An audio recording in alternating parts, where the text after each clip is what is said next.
16 झुन से लगा कर बीच झुन तक यह गलती बोल कर भी मत करना, क्योंकि कर भी मत करना पचक पढ़ने वाले है। अगर आप कोई व्यापार शुरू करो करने वाले हो, बिजनेस शुरू करने वाली हो मत करेगा, नुकसान हो जाएगा। कोई घर बनाने वाले हो मत करेगा, बहुत ज्यादा है। सोना चांदी खरीदने का में मेहनत रवरिदेगा, कोई नई बीज रवरिदने का मन है।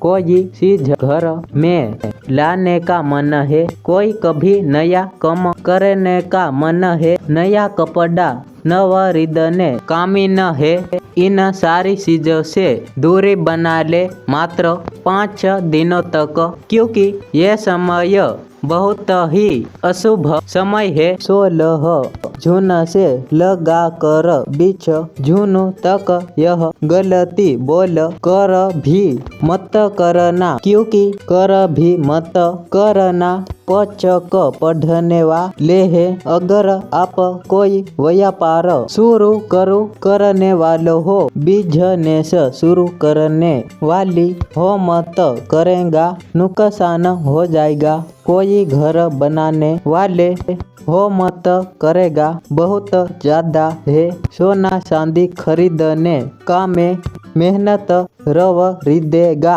कोई नई बीज रवरिदने का मन है। कोई चीज घर में लाने का मन है, कोई कभी नया कम करने का मन है। नया कपड़ा नवरिदने कामिन है, इन सारी चीजों से दूरी बना ले मात्र 5 दिनों तक, क्योंकि यह समय बहुत ही अशुभ